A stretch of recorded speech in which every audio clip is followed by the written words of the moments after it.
Welcome aboard, John Feraca, and thanks for coming on the show tonight, I should say, and taking time away from your family to be with us here on Model Railroad Techniques. So thank you again. My pleasure. So, John, as we spoke about just briefly before, you're very well published with the MRA clinics, how-to guides galore, and I'll put a whole lot of links to sort of the articles you've written over time. One of note that really, when I did some research on this interview, was how to build the conifer trees. I think that's just a phenomenal little how-to guide, and quite easy by the looks of it, the way you've done it. So you must be commended for that. So, thank you. Now, the first thing I always like to get to know about people is sort of their modelling, their backstory, because I think that's where we build our passion for this awesome hobby from, is, you know, from our roots, from our parents or grandparents or significant others in our lives, I suppose. So now when I was doing some reading, you did mention that you sort of missed the Lionel train phenomena of the United States at the time, growing up in the 60s and 70s. So can you sort of, what's your backstory to our awesome hobby? Well, so yes, I grew up, I was born in 1961, so the peak of the Lionel era was mid to late 50s. So when I was growing up in the 60s, what was big here in the U.S. was the space program. Sure. The Apollo space program. And ever since I can remember, I've always been building and always had a knack for putting things together. And I built a lot of models when I was younger. Like I said, the space race, cars, and you name it. And I don't know, I just always had a knack for building. Lovely. And I guess when I was maybe 10 or 11, I was in the hobby store with my mom and saw in the magazine rack Model Railroader, and I just bought it and started looking through it and really kind of fell in love with trains and the scenes and the scenery, and that was, I guess, the moment you can say that, I started my model railroading endeavor. After that, I kind of convinced my parents to let me have a piece of the family room, and Lovely. I built a small 4x8 plywood layout with Sure. Tyco trains and paper mache mountains, and yeah, that was the start of it.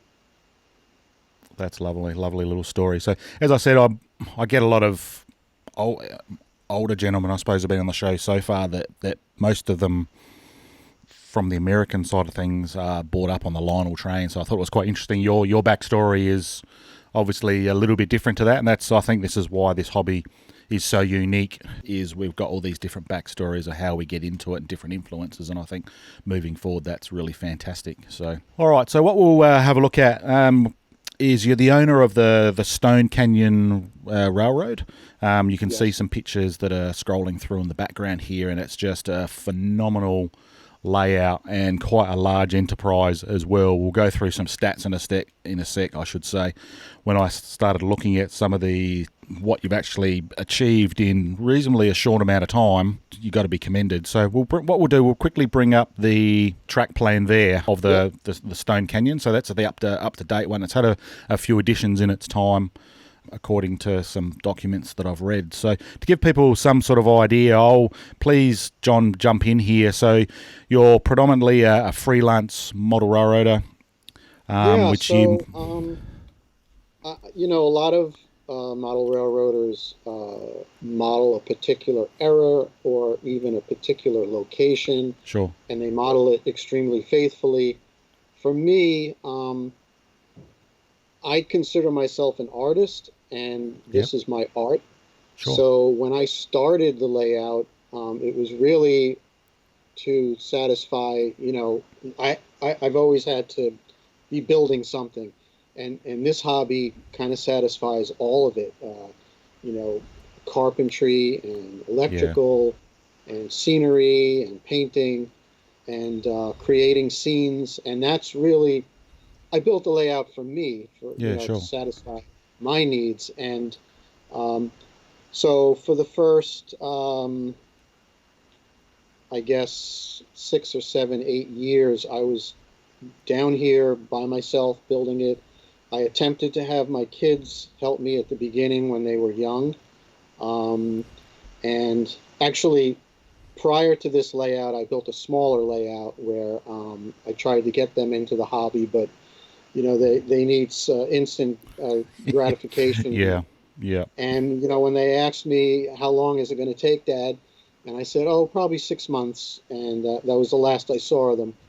So, so that first layout was much smaller, and I consider that kind of like my learning layout. yeah, sure. While I was building that, I was reading books and reading up on all the famous guys, Alan McClellan and John Yeah, Allen and all those guys. And while I was building that layout and learning all the things not to do, I was starting to plan this layout. yeah, So sure. yeah, so like I said, my first 6 or 7 years, I built it everything myself. I mean, Yeah, it lovely. was I didn't. It wasn't a thing where I had friends come in and help me, because to me this was my art and this was my Sure, my sure. painting, and it was very personal. Yeah, yeah. Um, Around 2012, now I had joined the NMRA back in, I think, 2004, and but I had never attended any of the local meets or Yeah, anything. sure, And sure. in 2012, I got a call out of the blue from one of the board members on in my division and said, "Hey, I noticed you've been a member for many years. We never saw you down at any meets." And so he said, "Well, we're having a fall meet. Why don't you come down?" So I went down and met a lot of people, Yeah, lovely. and so that kind of was my launching into the NMRA and the division, Sure, sure. meeting people and getting involved, and actually it was the stepping stone for operations. Yeah, yeah. We'll get. I definitely want to ask you about operations because I read an article of yours, well, that you put in. I lose me the name of the Cannonball newsletter or Yes. something similar. I got a Yeah. little bit of information. So we'll go about Mhm. the operations very much in a sec. But to give, so Sure. obviously we've got the track plan up here. John, you and I are obviously very similar modelers. Bit of a you're not so much anymore, but a bit further along in your modelling journey, I suppose. Sort of not a freelancer, but sort of the lone wolf, I think, is a term that you coined on that particular article.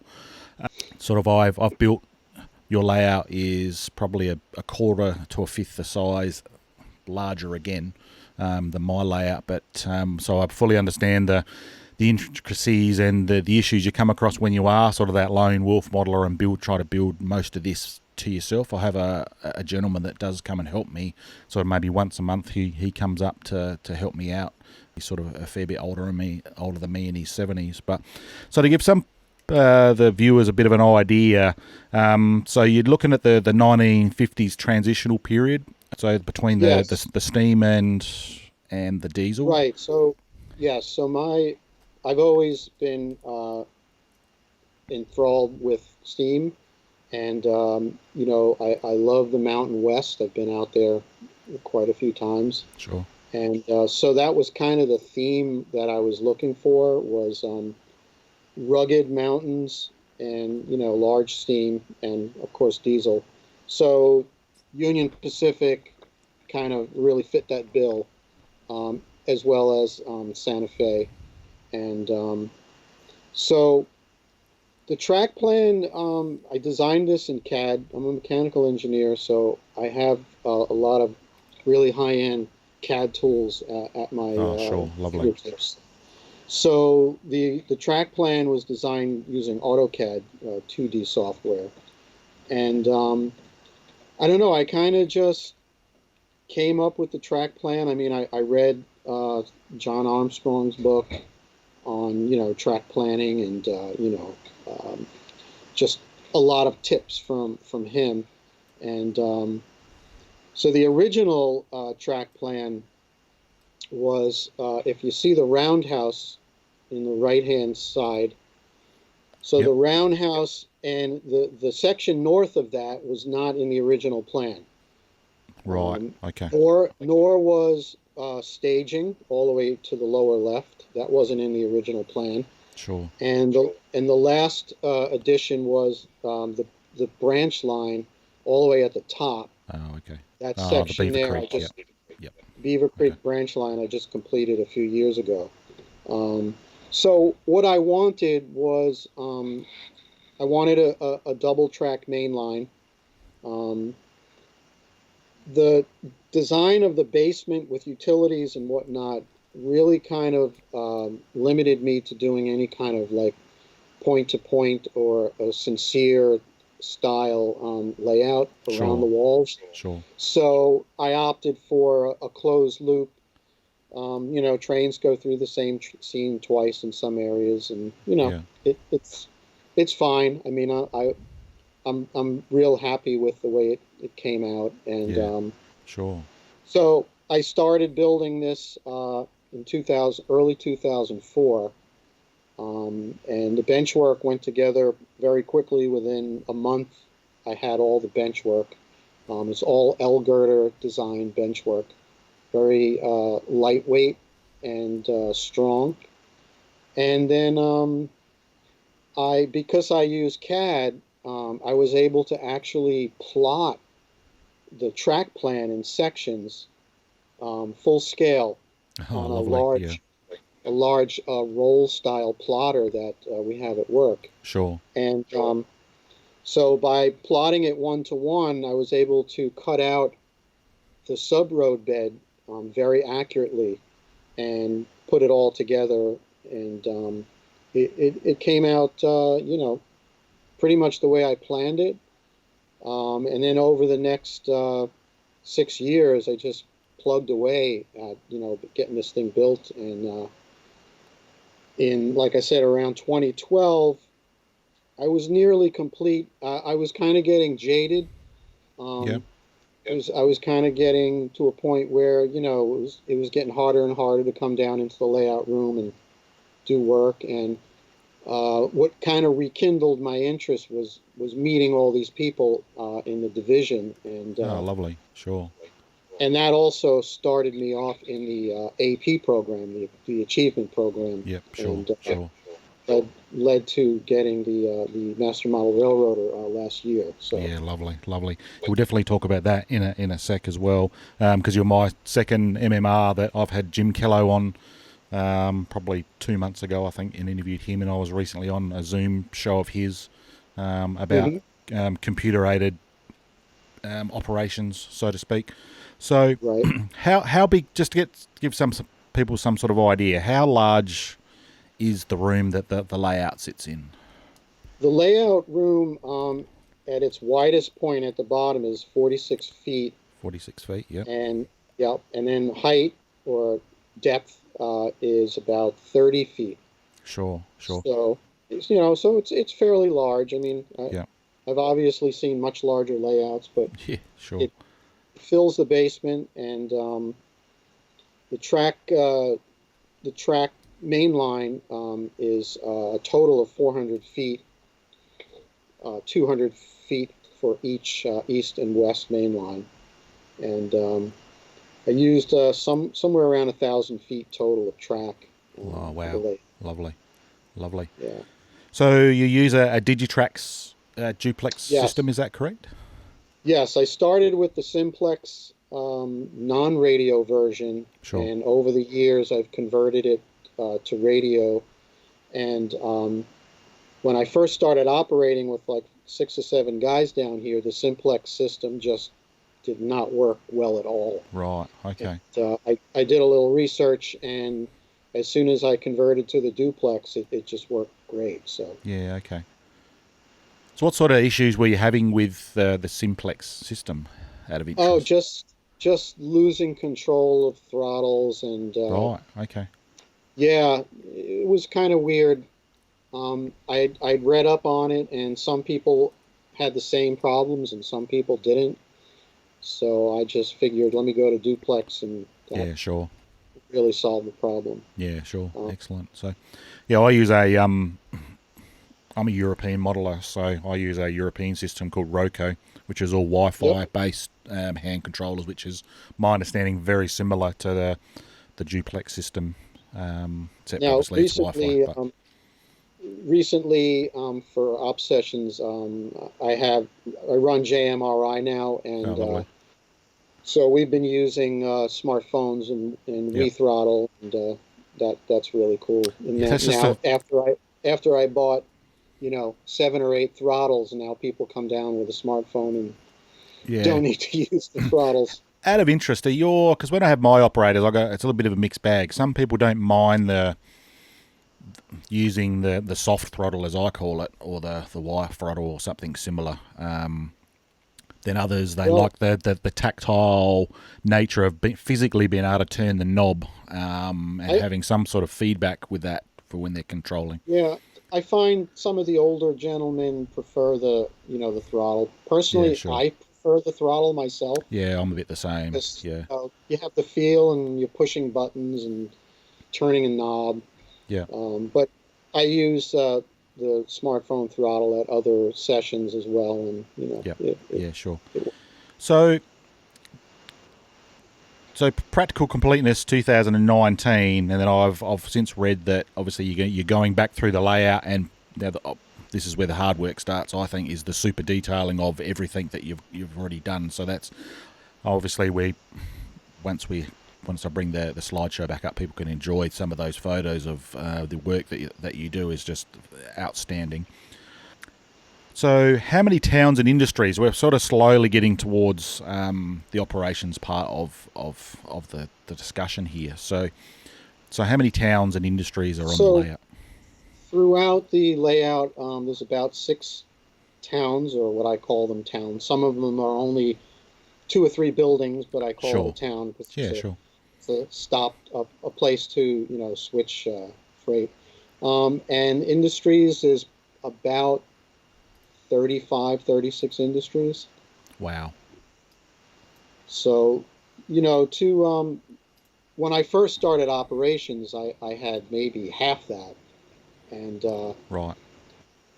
the getting into operations really kind of opened my eyes, and I made a lot of not a lot of changes, but I made some track changes and changes in the yard to make yard work easier. I added more Sure. sidings. I added an entire peninsula with another 15 industries. So Yeah, lovely. So what's the number one industry on the layout, or you don't sort of have a large scale industry, um, so to speak. You just a whole lot of sort of little earth, yeah, to I coin a mean, there's phrase. not like I don't have a steel complex where there's 10 structures. They're Yeah, sure. mostly small. Yeah. Um, the the the lumber branch line, uh, that's probably the largest area Right. dedicated to Okay. one industry. Sure. Sure. But otherwise, quite frankly, the largest, if you call it an industry, is the engine service facility, because Right. Yeah. that has a large roundhouse and Yeah. all the steam services. And I do have a full-time engine hostler during operating sessions that handles that whole area. So Yeah. I Sure. guess if you consider that an industry, then that would be one of the larger ones. Yeah. Sure. Sure. So, what's your favourite aspect of the hobby? Do you think, or you're a bit like me, where you go one week I'm flat out into the electronics, where I've been on to Gordy Robinson on and crew and looking at virtual operations across the world. So I'm sort of busily researching that side of the hobby, and then next week I might be back into scenery. You sort of a bit of a flick. Yeah, well, I guess I'd have to put at the top of my list would be scenery. Lovely. That's kind Yeah. of what I enjoy most, just creating something out of nothing, Yeah. just from my imagination or from, some photos that I may have seen. Yeah. And then what I really enjoyed next to scenery, especially during the AP process, was scratch building structures. Lovely. That was just a lot of fun. And, but I would have to put scenery at the top of the list Yeah. for Sure. sure. Scenery is definitely one of those, and I've just done a large amount of scenery on my layout and still yet to clean up the mess that I've made. But it's one of those instant, you feel that you've actually achieved something, if that makes sense. So you sort of, Yeah, I even if mean, it's just, yeah, so, sure. Literally within an hour, yeah, you can create something that correct. that wasn't there before.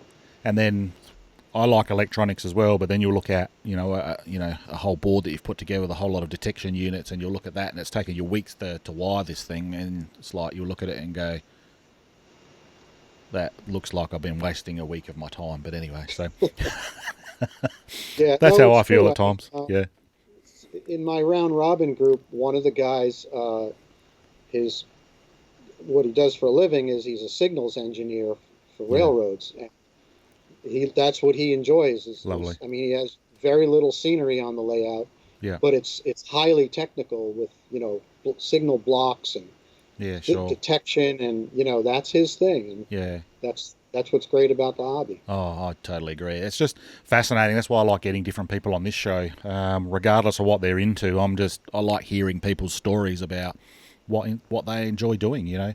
Obviously signaling. I've got European semaphore signals, but I wouldn't say they're prototypical the way they operate. They're functional, Right. but not prototypical. So, um, you've mentioned one sort of mentor, Alan McClellan, John Allen, I've seen on there as well. What sort of inspiration did you get from those gentlemen, I suppose, after reading their phenomenal publications they've put out? Well, certainly John Allen. I mean, he was just the pioneer. Yeah, I sure. mean, his work was so far ahead Yeah, of everyone else. And actually, someone who I didn't mention for scenery was Dave Frary. yeah, Um, I have a few of his books, especially How to Build Realistic Scenery, which is that sure. was kind of like my scenery Bible. I mean, I learned so Yeah, much from that book. So, so for that aspect, he's one of the big inspirations, and just for overall, like I say, John Allen was just, yeah. you know, what He's can hard to what put it else into can words, you that say? gentleman, isn't he? He's like a Oh, George. I mean, yeah, I bought the book that was recently came out again, Modeling with John Allen, Yeah, and the photographs are just stunning they are. for, Yeah, 1960s and 1950s. yeah. Definitely a pioneer of well beyond his time, and his layout. If he was to build it old school like he did back then to what it is now, it'd still be relevant, if that's such a phrase, Oh, to the way to re- describe it, and totally relevant. and cutting edge as well. So another one I've sort of been getting into a little bit of late is George Celios and some of his scenery work on the Yes, Manchester Railway. yeah, That's just yeah, phenomenal as well. So yeah. I forgot to mention him too. yeah, His scenery, and I mean, it's incredible. yeah. He's just I eye mean, for detail and perspective is just yeah, very, very. I don't know. You get lost of words talking about some of the modelling of these gentlemen. So yeah. now, MMR, you're the number 643 recipient of that auspicious award. 2019, so last year, you were awarded that. Sort of talk us through how that journey came about, because it was sort of not ever having done any of the certificates myself. Is 7 years sort of a long time to be able to Oh, get that I've accolade, or is I've that I don't know. I mean, I've seen some guys who've gotten it who've taken much longer. I've seen some people who've done it much shorter. It's a fair amount of work, hmm, and you can do it in a year or two, but it would yeah, just sure, be a constant amount of work. So my first venture was in 2012 when I met some of the board members of my division, and yeah, lovely, they actually the AP chairman Mike Siegel, mentioned to me, "Oh, you should look at the AP program." And So I went on and I looked at it and I said, I can probably qualify for at least one or two. Yeah. So he came down to the layout along with another guy, and they judged me for scenery and golden spike. Um, the scenery I had, but obviously you still have to do a lot of paperwork. You got to fill out your, Yeah. Sure. you have to write up how, all your techniques and, how you achieve things. And Yeah. Okay. that got me going. And then I got within the same year, I got electrical and civil. Yeah. And civil requires you to hand lay track, and you have to hand lay three different types of turnouts or crossovers. Right. There's a Okay. list of like 7 or 8 Competencies. Yeah. different things you can do. Sure. That was challenging. That's one thing I kind of enjoyed it, but I would probably never want to hand lay a layout. It's just a lot Yeah. of work. Um, Yeah. I did it because it was a challenge, and I was able to do it. Yeah. But I would never want to hand lay a No. layout, especially one of this size. No. I'd Definitely not. probably still be laying track at this Yeah. point. But Yeah. it was for me. I didn't really have the time to do it quickly, so I Yeah. just Sure. kind of did it at my pace. And the two challenging ones for me were scratch building structures Right. and scratch building cars. Right. Okay. Um, So, what did you scratch build because out of interest? so all the buildings I did are all, well, some of them are based on photos that I've seen. Sure. Um, I did as part of the structure AP, you have to do one bridge. It could Right. be any kind of a bridge. It doesn't have to be a railroad bridge. Yep. It could be Sure. a pedestrian bridge or a car bridge. But most of the ones I scratch built, I found photos of buildings, especially in um, narrow gauge Gazette, that magazine. I don't know if you're familiar with it. No. No. It's it's dedicated to narrow gauge model railroading and craftsman style, and there's some Right. just Okay. phenomenal work in this magazine. Wow. So Okay. I would look through it and say, yeah, that building looks nice. I would like to do that, and I would just kind of sketch it up in dimensionally and where I would fit it on the layout. Sure. Do a CAD model of it. That's I'm an engineer, so I have to. It's my nature to make plans, Yeah. and Sure. I don't just wing things. I Yeah. have Yeah. to make Yeah. a plan, but that's also part of your score when you get Right. judged for merit. Is if you have a drawing that goes along with it, you'll get extra points. Oh, I see. Okay. Yep. And it doesn't have to be a CAD drawing; it could be a hand sketch. But as long as it shows that you put some effort into Into the creating planning it. a Yeah. drawing.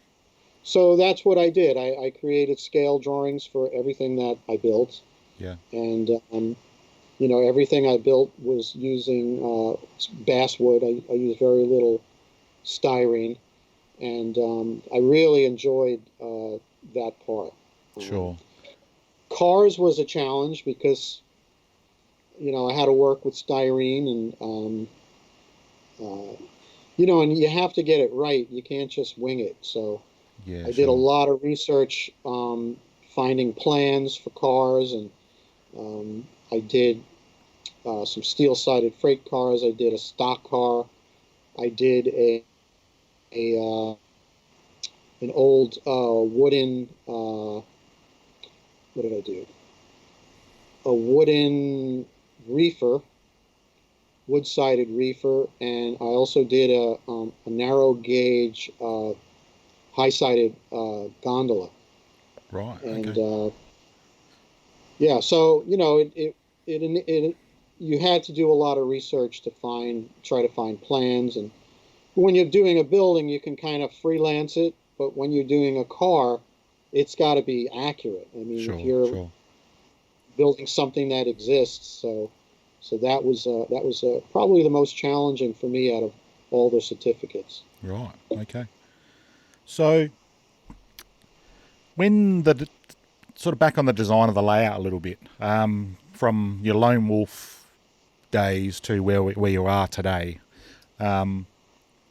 was the layout sort of designed in a way that you had operations in mind, or it's just purely by not by accident? Because you Funny, were saying you funny highly, enough, yeah, I mean, I really wasn't thinking operations at all. I wasn't even probably aware of what operations was when I designed the layout. But luckily, the bulk of the track plan just worked out just right. I did, like I said, I did make some changes and, put more industries in. I put a whole staging yard in. yeah, nice, yeah, But it all required very little change to the original track plan. yeah, So lovely, I think I kind of just got lucky yeah, because, like I said, I didn't even know what operations was until I was deep into the build of the layout. yeah, sure. Which is a lovely little segue straight onto the operations side of things. So in one of the articles I was reading that you wrote is you got pretty well bitten by the operations bug. I think, like a lot of us, that does happen. So, can you tell us a little bit about that journey and how that came about? Because obviously, Yeah. So when I went to the first meet, uh, uh, division within my division in 2012, sure, sure, one of the guys there was his name is Howard Dwyer, and he has a George Selio style layout, wow, highly detailed, is yeah, super talented guy. And I knew of Howard because Model Railroader did a feature article on him the year before. So I introduced myself and I said, I'd love to come down and see your layout. I really enjoyed the article. So he said, well, yeah, we just started operations and, we operate every Thursday night. So why don't you come down? So I went down and I walked into the layout room and, my jaw dropped and I was just walking around in a daze looking at his yeah, incredible sure, layout. And he gives me a throttle and says, oh, by the way, we're short an operator. So, you want to fill in? So I was like, well, I don't know anything about operations. So he's like, don't worry about it. Everyone here will help you. So that was the fantastic, beginning. And a few months later, the whole crew came down to my layout just to see it. And sure, they all kind of, you know, critiqued it and, said they kind of helped me start with an operations plan. And sure, a month or two later, we had our first session in 2013. yeah, I think we ran 4 trains. It was like maybe 45 minutes.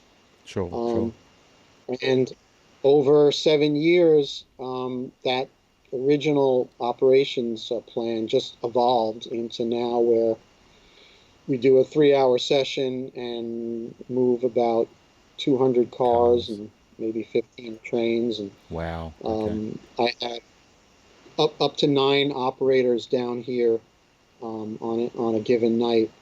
And I've also participated in there's a yearly operations weekend called Island Ops that right, started okay, in 2014, and it's like an invitational.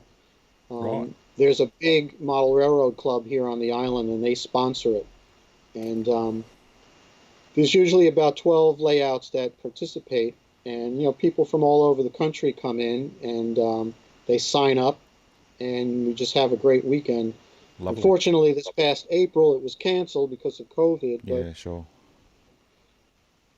I participated in all those op sessions, and so to date, I have about 80 op sessions now oh under my wow, belt on this layout, and sure, yeah, and it's evolved into some really good friendships and great camaraderie.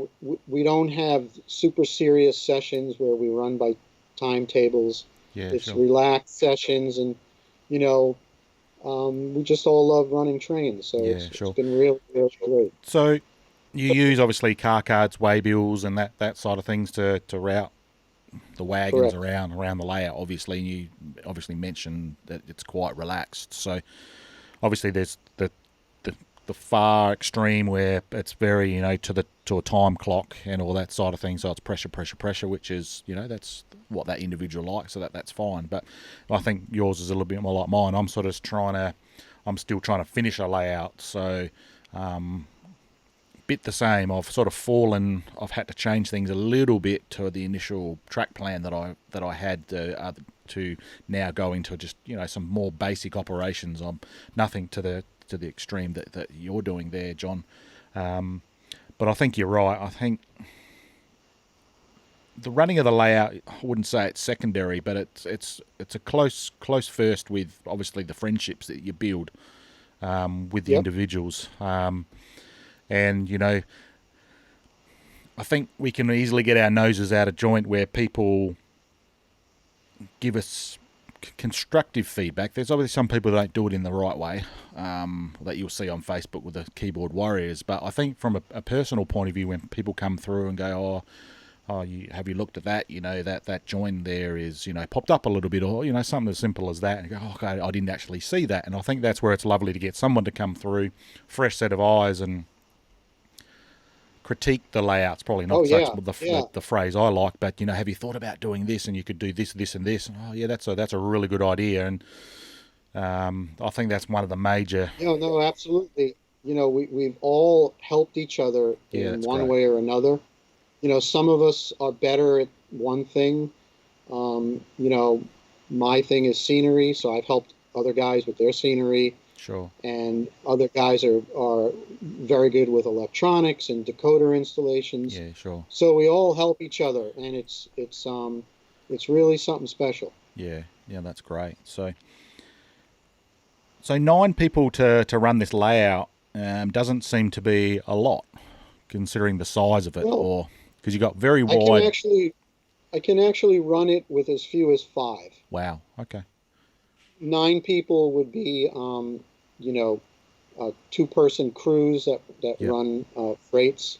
Yeah. I can have a dedicated guy at the lumber mill, Sure. just spotting cars and assisting trains that come in and out. Yeah. Sure. Like I said, I have a full-time freight yardmaster and a full-time engine hostler. Yeah. And then I dispatch, so I don't run any trains. I just Right. I just do the dispatching. I suppose the beauty of having that number as well that is no one's sitting around waiting for the next train, are they? So you don't have a crew lounge, so to No, speak, where people are waiting for the next call up by it, the there's dispatcher. there's not a lot of downtime. With a double track main line, Sure. I can run easily. Three freights simultaneously and one or two passenger trains. Sure. So there's not a whole lot of a single track main line. You're going to have a lot of waiting and Yeah. waiting for trains ahead of you. Yeah. Yeah. Um, Sure. so one of the benefits of what I didn't know 16 years ago helped me out with operations. Yeah. Sure. Sure. So I don't Yeah. think that's phenomenal. So I've yet to sort of realise our full operating session, so to speak. I'm still in sort of just that lone wolf sort of part where I'm sort of trying to get involved in an operating group, and I've been invited numerous times, but I'm a shift worker, so it's mates, and they're all retired gentlemen, so everything's during the week Yep. and pressures with young kids and everything else. So I'm trying to get there. So that'd be a lot of fun, definitely. So you Great have. about the hobby is you could be any age and enjoy it. Oh, that's exactly right. And as I said, I've got a lifelong friend. I'm in my mid 40s and he's in his mid 70s, and the banter that goes Yep. on with some of him and his mates, and we all catch up, and it's just, I think one of the best ways this has been explained to me was on Lionel Strang's AML podcast. He sort of coins a phrase. He goes, you could have someone totally different walks of life. You could have, a truck driver that's running trucks between wherever in the United States or Australia here, and then you could have a high-end brain surgeon, not trying to take away from anyone's vocation here, but different walks of life, and then they find that totally. I like the Union Pacific, and away they go, and they got something in common, and what Well, it's what's like. also nice about operating with a bunch of guys is every layout's different. Yeah, sure. I model the Mountain West. Um, Another guy models more of the New York urban area. Another guy models the Great Northern. Lovely. Another Yeah, guy sure. models, the Southwest. So you get to see a lot of different styles of layouts, and Sure. it keeps it really interesting. Yeah, yeah. Obviously gives you some further ideas for your own modelling as well. The more layouts you see, that's for sure. Yep. So 80 plus op sessions under your belt. What are you looking at tweaking? Obviously, moving forward, are you still running op sessions due to the? I don't like to bring it up. These COVID times, we'll call them, but or are you sort of Yeah. Actually, we took a 6 month break, and we sure? just started op sessions back up about a month ago. Oh, that's So, fantastic. everybody wears a mask, Yeah, and it's we all missed it. I mean, it was a big part of yeah, our hobby. That was, but quite honestly, one of the benefits that have come out of this COVID thing is this, the definitely. virtual world. Yeah, I definitely. mean, I've been involved in more virtual meets and sessions, and I've done layout tours of my layout. I've been very busy, Yeah, yeah, and I've also been very busy writing new clinics yeah, because I'm constantly, I get invites from different divisions across the country, yeah, and it's really exciting. yeah, And yeah. you know, I think we were able to connect more with more people. Obviously, I'm talking with you on the other side of the That's world, right. and That's right. if you can say there's one good thing that came out of this disaster, it's just this whole new virtual thing. Yeah, that's right. And I think Gordy Robinson from Scotland has sort of pushed that very much from the NMRA point of view. Yeah, Definitely with the I did. virtual. So I know he pushed pre-COVID times for the virtual. What did he call it?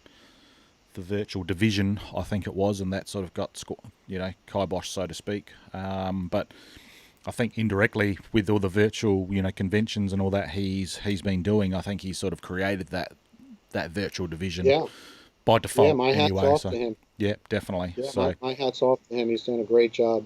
I did a ask. I was on one of his Ask the MMR shows. that's right. Just the other day I saw that. Yeah, Yeah, yeah, with three other guys, and it was great. Just talking to the other guys and yeah. fielding questions, and I don't know. I think you can just reach so many more people this way. I think so. I think so.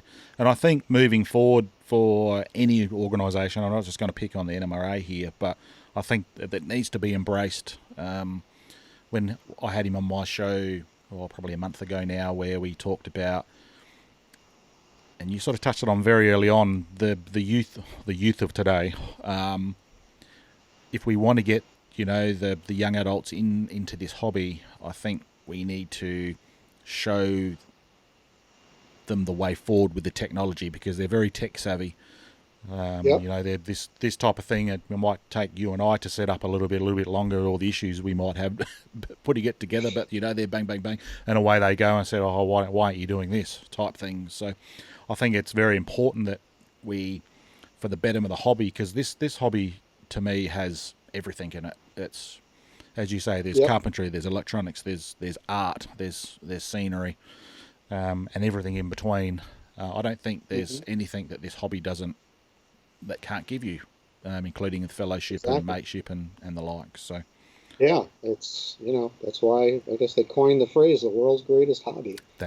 you're exactly right there, and I totally agree. So I suppose the only other one thing there's a little theme that goes through, and I take every opportunity to thank my lovely wife as well about our hobby. It's a lot of time, a lot of money out of the household budgets, and obviously you've mentioned your wife. I think it's Denise, is it? Yes. And I think it's very important, and it's for us as modelers to acknowledge that, because obviously they love to come on. Obviously, don't have probably the passion of what we do, and we might show them a new model, and they go, "Yes, dear, that's really really nice." But I Yep. think the Been ultimate there, that done that. support. Sorry. I said, been there, done that. Yeah. So I think it's quite nice that you do the same as what I do and acknowledge that Yeah, that no, she's relationship. great. I mean, she she's kind of proud of it too. I mean, like, Ah, good. she'll bring some friends down to see it, and Yeah, nice. yeah, no, it's good to finally reach that point. Yeah, yeah. So I'm yet to be at that point, but well, of completion anyway. But I'm getting there. But I do have a very lovely wife that let me build a substantial structure on. We live on a 3 acre property in an hour out of South Adelaide, which is our capital city here, my part of the world. So definitely. So now I don't have anything more that I wish to bring up. Is there anything, John, you wanted to bring up? We're just coming up to the sort of the 46-minute mark here, so we're sort of bang on schedule, if there is such a schedule for this show. So is there anything more that you'd like to bring up, or? I guess, if you're a lone wolf modeler out there like I was, get involved. If you're not in the NMRA, sign up, and you'll meet a lot of people that think like you. Yeah, You sure. know, it's really something when uh, you meet a bunch of people that all share the same hobby, and how Yeah, sure. satisfying that could be. But yeah, get out there and meet people, and enjoy it. Yeah, definitely. So I'm definitely looking. I'm pretty well sold. I think is something I'm going to move forward with the NMRA. Yourself and now Gordy told me no uncertain terms I need to get involved. So better listen to him. So that's fine. He's a good lad. So Well, I mean, just what you're doing, yeah, it puts the hobby out to a lot of people. They get to that's right. see, different layouts and different ideas and techniques, and that's how you spread the word. That's right. And I think that's my whole mission statement or ethos, I suppose. Why I created this channel was I had a lot of mentors, including Des, my mate, who's in his mid-70s, and Don, similar type of age, where they've just poured out all this information to me over the last probably decade and a half since I've known them. And I think it's only right that as modelers we pass that on to all and sundry. We don't hold any of this information in. We might tweak it a little bit to suit our own needs, but I think it's important that for the betterment of the hobby we push forward and let people know. So obviously that's something you're definitely doing by coming on the show here today, so I thank you very much. Yeah, I mean, one last thing I'll add is, what I enjoy probably most now is sharing, what I've built, and sharing my knowledge, and Sure. helping other people. Yeah, lovely. So I think we'll stop it there, I think, John. So I'd like to thank you very much for taking, best part of 50 minutes out of your evening and away from your family. That needs to be acknowledged, as we've spoken about. So thank you very much, and I look forward Thank you. to catching up with you again at some stage and see where you're at with the layout and this super detailing, or maybe we can talk some more about the techniques and that you've used, which I'm also interested in sort of getting out there and see what we can do with that. Yeah, I'd be happy to come on again. That'd be great. Make sure you subscribe, click that little bell icon to be notified of upcoming videos, support us on Patreon, like us on Facebook and Instagram at Model Railroad Technique.